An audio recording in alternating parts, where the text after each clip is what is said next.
हर समाज की जो रीति रिवाज होते हैं वो अलग होते हैं, उसको पालन करने का हर समाज को अधिकार है, इसलिए कोई दूसरा समाज में इंटरफेयर न करे। इसलिए ये सिर्फ वक्फ का मसला मुस्लिम समाज का नहीं है, ये बल्कि देश के एक समुदाय का है, बड़े समुदाय का है, और उसमें कोई इंटरफेयर न करे। शांति के साथ में जैसे भी काम हो रहा था, कुछ अगर छोटी मोटी कमियां तो दूर की जा सकती है, लेकिन 44 संशोधनों के साथ नहीं हो सकती है।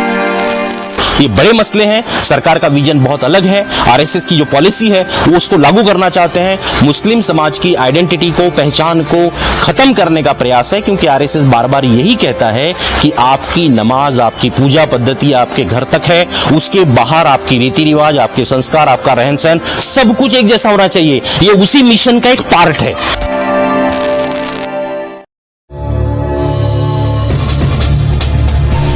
बिल अमेंडमेंट के बारे में हम जानना चाहेंगे कि अभी उसकी स्थिति क्या है और कहां तक के ये जो बिल है इसका जो मामला है कहां तक आगे बढ़ा है। जी देखिए, मैं डॉक्टर असलम बारी हूं, यूनाइटेड माइनॉरिटी परिषद का अध्यक्ष और महा माइनॉरिटी एनजीओ फोरम का नागपुर का अध्यक्ष हूं। देखिए, सरकार ने पिछले कुछ दिनों से बहुत चर्चा की, और चर्चा करने के बाद में, क्योंकि उनका एक मंशा है, उनका एक मिशन है, जो आरएसएस और बीजेपी बहुत सालों से कुछ मुद्दों पर बात करता रहा, उसी मुद्दे का एक पार्ट है वक्फ बोर्ड, और उन्होंने वक्फ बोर्ड संशोधन बिल 2024 के नाम से वो लेकर आए।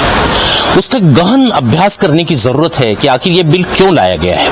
वर्तमान में 1995 का वक्फ कायदा चल रहा है, जिसमें 2013 में थोड़ा बहुत संशोधन हुआ था, वही कायदा अभी भी चल रहा है, लेकिन सरकार ने संशोधन बिल लाया है, और उसमें आप जानते हैं एक दो नहीं बल्कि 44 संशोधन है, 44। ये 44 संशोधन करने का मतलब यह है कि वर्तमान जो कायदा है उसे पूरी तरह से निरस्त करना, इसी के लिए 44 अमेंडमेंट लाई है। थोड़ा सा अगर हम उस पर ध्यान दें तो बात ऐसी है, हम जिसे वक्फ कहते हैं, जो भी व्यक्ति अपनी प्रॉपर्टी अल्लाह की राह में खर्च करने के लिए देता है, वो अपनी प्रॉपर्टी को, अपनी जमीन को, अपनी संपत्ति को दे देता है कि इसका जो भी इनकम मिलेगा वो अल्लाह की राह में खर्च किया जाए, और इसीलिए मस्जिद, दरगाहें, इन जगहों पर खर्च होता है, जो डेली खर्च होता है वो उसमें से किया जाता है। लेकिन जो प्रॉपर्टी है, जमीन है, वो सिर्फ अल्लाह के नाम पे होती है, वो किसी को ट्रांसफर नहीं की जा सकती, ये उसका मायना है। और पुराने जमाने में अगर हम देखें तो जो भी राजा महाराजा हुए हैं वो देश चलाने के साथ साथ एक वेलफेयर का भी काम करते थे। अपनी जो भी रियायत है, जनता है, वो सबका भला हो, सबकी मदद हो, इस भावनाओं से भी राजा महाराजाओं ने धार्मिक कार्य भी किए हैं। और उसी अंतर्गत चाहे मुस्लिम राजा हो, अगर हम उनके बारे में देखें तो उन्होंने कहीं धार्मिक मंदिरों को बहुत बड़े पैमाने पे जमीनें दी है। इसके विपरीत अगर आप देखोगे, हिंदू राजा है, उसने मुस्लिम दरगाहों के लिए भी बहुत सारी जमीनें दी है। तो इस प्रकार का कार्य पुराने जमाने से चलता आया है, और जो मुस्लिम धर्म के मानने वाले लोग हैं, कॉमन आदमी है, उसे ये लगा कि भी मुझे दुनिया छोड़ना है, मेरे पास अब कुछ रहा नहीं, जो भी कुछ है छोड़ के यहीं जाना है, तो उसने भी राह हक में अल्लाह की राह में जमीनें वक्फ की है। वक्फ का मतलब है अल्लाह की राह में जमीन देना। तो अगर भारत को देखें तो ऐसी बहुत सारी जमीनें हैं जो लोगों ने वक्फ की है। अब इसका पूरा जो निजाम है, इसकी देखरेख है, इसका प्रशासन, ये 95 का कायदा और 2013 के कायदा से चल रहा है। उसमें एक बेसिक बात है कि ये सारी चीजों का संचालन करने वाले लोग जो है, वक्फ बोर्ड के लोग, ये पूरी तरह से मुस्लिम समाज के लोग ही रहेंगे, ऐसा वहां पे नियम है। लेकिन जो मौजूदा कानून लाया गया है उसमें इस चीज को हटा दिया गया है। अगर 11 लोगों का बोर्ड बनता है तो उसमें से सिर्फ 4 लोग ही मुस्लिम रहेंगे, बाकी 7 नॉन मुस्लिम रहने वाले हैं।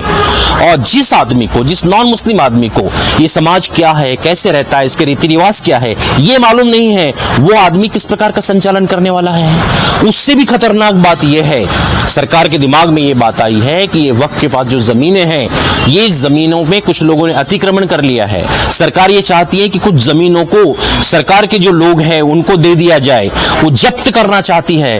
और इसके लिए सरकार ने उस संशोधन कानून में कुछ अलग अलग प्रोविजंस लाए हैं, जिसमें एक बहुत बड़ा मेजर प्रोविजन है कि पूरी यंत्रणा का जो बॉस रहने वाला है वो तहसीलदार, कलेक्टर रहने वाला है, और कलेक्टर को बेसिक पावर रहेंगे कि ये प्रॉपर्टी किसकी है, किसकी नहीं है, किसको देना है, वक्त में है या नहीं है, सारा नियंत्रण वो कंट्रोलर उसका रहने वाला है, न्यायाधीश जिलाधिकारी का। और आप जानते हैं भारत में अगर 2-4 जिलाधिकारी छोड़ दीजिए तो सारे जिलाधिकारी नॉन मुस्लिम है, और वो एक नॉन मुस्लिम जिलाधिकारी क्या करता है, इसका बेहतरीन उदाहरण पूरी दुनिया और भारत के लोग जानते हैं। बाबरी मस्जिद के केस की शुरुआत भी करने वाला एक कलेक्टर ही था। जो कोई भी नियम अगर कानून आप बनाइए वो कानून जिस दिन बन जाता है उस दिन से वो लागू होता है। लेकिन सरकार यहाँ पहली बार करने जा रही है कि कानून बन जाने के बाद में आपको पिछली तारीखों से वो लागू होने वाला है।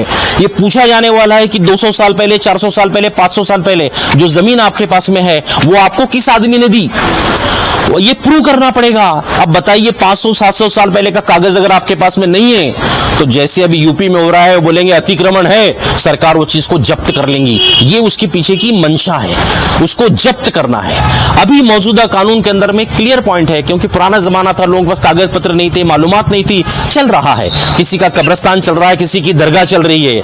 अब ये सरकार, उसमें रूल है आज के कानून में, वो रूल ये है कि जो यूज कर रहा है, जो वापर रहा है, जो उपयोग में ला रहा है, वही उसका मालिक माना जाता है। अगर आपके पास प्रॉपर कागज नहीं है तो सरकार ने उस कलम को भी हटा दिया है। सरकार कहती है कि कागज बता, अगर आपके पास कागज नहीं है तो आपका 200 साल का, 300 साल का, 400 साल का कब्रिस्तान भी सरकार जब्त कर लेगी। ये इस प्रकार के बहुत सारे खतरनाक कानून सरकार ने संशोधन के बहाने से लाए हैं। निष्कर्ष इसका यह है कि सरकार वक्फ की प्रॉपर्टी को अपने हाथ में लेना चाहती है, उसका संचालन अपने ढंग से करना चाहती है। इनडायरेक्टली जो समाज है, मुस्लिम समाज है, उसको कमजोर बनाने का ये प्रयास है। और इसके लिए निश्चित रूप से हमारी आपके चैनल के माध्यम से ये मांग है कि सरकार अपने इस बिल को वापस ले। अगर कुछ कमियां हैं तो समाज उसको चर्चा करके, चिंतन मनन करके उसका रास्ता निकालेगा। लेकिन आज के दौर में आपने जो कुछ भी लाया है वो टोटली गलत है। किसका धर्म, किसका समाज, किसके रीति रिवाज क्या होंगे, ये वो समाज चलाएगा।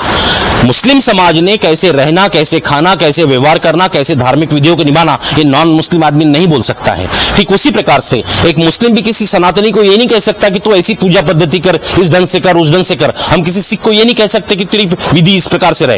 जिसका जो धर्म है उसको उस ढंग से चलाने का अधिकार संविधान देता है। और इसी आधार पर हमारा यह कहना है कि ये मुस्लिम से संबंधित है, मुस्लिम समाज से संबंधित है। इस पर प्रतिक्रिया व्यक्त, अपना मत देने का अधिकार किसी दूसरे समाज को होना भी नहीं चाहिए। सरकार ने जो ओपिनियन मांगा है वो ओपिनियन सिर्फ मुस्लिम समाज से मांगना चाहिए, किसी और समाज से मांगने की जरूरत नहीं है। अगर इसी प्रकार की प्रथा चल गई तो कल कोई भी किसी भी समाज के बारे में उल्टा सीधा बोलेगा तो गलत होगा। इसलिए हम आपके चैनल के माध्यम से मांग करते हैं कि सरकार शीघ्र, अति शीघ्र जो प्रस्ताव सरकार ने लाया है, जो संशोधन बिल लाया है, उसे वो रद्द कर दे और समाज सोचेगा कि आगे क्या करना है। तत्काल सरकार इस बिल को वापस ले, यही आपके चैनल के माध्यम से हमारा अनुरोध है।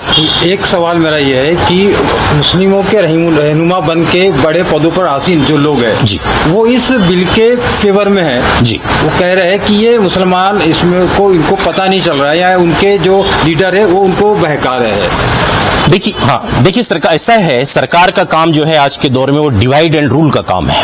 सरकार लोगों को लाभार्थी बनाती है। अभी आप देख रहे हैं कि बड़े बड़े न्यायाधीश भी लाभों के कारण, फायदे के कारण अपने निर्णय गलत दे रहे हैं और कुछ दिन के बाद में वो किसी पार्टी के सदस्य बन जाते हैं, किसी पार्टी से कोई पद ले लेते हैं। तो मुस्लिम समाज में भी ये हो गया है। सरकार ने ये बिल्कुल लाते ही समाज में विभाजन किया है। जो हमारी छोटी छोटी बिरादरियां थी उनको ये लॉलीपॉप दिया गया कि आज तक आपको मुस्लिम समाज ने हिस्सा नहीं दिया, इसलिए हम आपको हिस्सा देंगे। तो हमारे समाज में एक बोहरा समाज होता है, उसको अलग से बोला कि तुम माइनॉरिटी हो। हमारे यहाँ पे अहले हदीस है, अहमदिया है, जो अहमदिया जो समुदाय है उसको भी बोला गया कि हम तेरे को भी हिस्सा देंगे।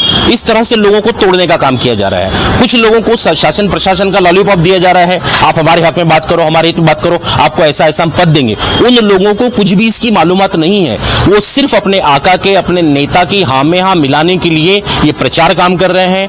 अनपढ़, कम पढ़े लिखे मुस्लिम लोगों को गुमराह कर रहे हैं। और कुछ लोग ऐसे हैं जो सुपारी लेके काम कर रहे हैं कि सरकार ने जो लाया वो बहुत सही लाया, जबकि ऐसा नहीं है। वो सुपारी वालों से हम ये पूछना चाहते हैं, अगर ऐसा ही बात सही है तो फिर अदर धर्म, हिंदू समाज के कई बड़े बड़े मठ है, मठाधीश बैठे हैं वहां पर, फिर उसके प्रशासन के लिए भी ऐसी प्रकार की, जैसे आपने प्रस्ताव लाया है, उसी प्रकार की समितियां क्या आप वहां पे बनाओगे? क्या उनके लिए भी जरूरी नहीं है? अगर यहां जरूरी है तो वहां भी जरूरी होना चाहिए। आप वहां पे वो बात क्यों नहीं करते, सिर्फ मुस्लिम समाज के लिए क्यों करते हैं? तो क्लियर है सरकार का जो मंशा है वो समाज को डिवाइड करना, समाज में झगड़े लड़ाना और अपने मकसद को हल करना। ये सुपारीबाज लोगों का कोई मकसद नहीं है। समाज का 99% बड़ा तबका जो है वो इस चीज को मानता है कि सरकार गलत काम कर रही है और ये सुपारीबाज लोग हैं, इसलिए इनका कोई भी महत्व समाज के पास में नहीं है। ये मैं आपके चैनल के माध्यम से बहुत साफ और बहुत क्लियर कहने जा रहा हूं। फिर से एक बार आपको धन्यवाद कि आपने इस बहुत ही गंभीर विषय पर हमारे विचारों को लिया, और समाज से भी हम ये कहेंगे कि सभी समाज से हम कहेंगे, न सिर्फ मुस्लिम समाज। देखिए, ये आज अगर मुस्लिम समाज पे वार हो रहा है तो ये किसी और समाज पे भी होगा। कल बौद्ध समाज के बारे में बोला जाएगा, सिख समाज के बारे में बोला जाएगा, क्रिश्चियन समाज के बारे में बोला जाएगा। हर समाज की जो रीति रिवाज होते हैं वो अलग होते हैं, उसको पालन करने का हर समाज को अधिकार है, इसलिए कोई दूसरा समाज में इंटरफेयर न करे। इसलिए ये सिर्फ वक्फ का मसला मुस्लिम समाज का नहीं है, ये बल्कि देश के एक समुदाय का है, बड़े समुदाय का है, और उसमें कोई इंटरफेयर न करे। शांति के साथ में जैसे भी काम हो रहा था, कुछ अगर छोटी मोटी कमियां तो दूर की जा सकती है, लेकिन 44 संशोधनों के साथ नहीं हो सकती है। ये बड़े मसले हैं, सरकार का विजन बहुत अलग है, आरएसएस की जो पॉलिसी है वो उसको लागू करना चाहते हैं। मुस्लिम समाज की आइडेंटिटी को, पहचान को खत्म करने का प्रयास है, क्योंकि आरएसएस बार बार यही कहता है कि आपकी नमाज, आपकी पूजा पद्धति आपके घर तक है, उसके बाहर आपकी रीति रिवाज, आपके संस्कार, आपका रहन सहन, सब कुछ एक जैसा होना चाहिए। ये उसी मिशन का एक पार्ट है और इसके लिए सब लाया गया है। तो आपके माध्यम से नम्र अनुरोध है, सरकार से है, समाज के बुद्धिजीवियों से है, और सभी समाज के धर्मनिरपेक्ष लोगों से है, और सभी भाई बहनों से है कि आप इसका गहन अध्ययन करें और सरकार से अनुरोध करें कि ये बिल की बिल्कुल भी आवश्यकता नहीं है, सरकार ये बिल तत्काल वापस ले। धन्यवाद।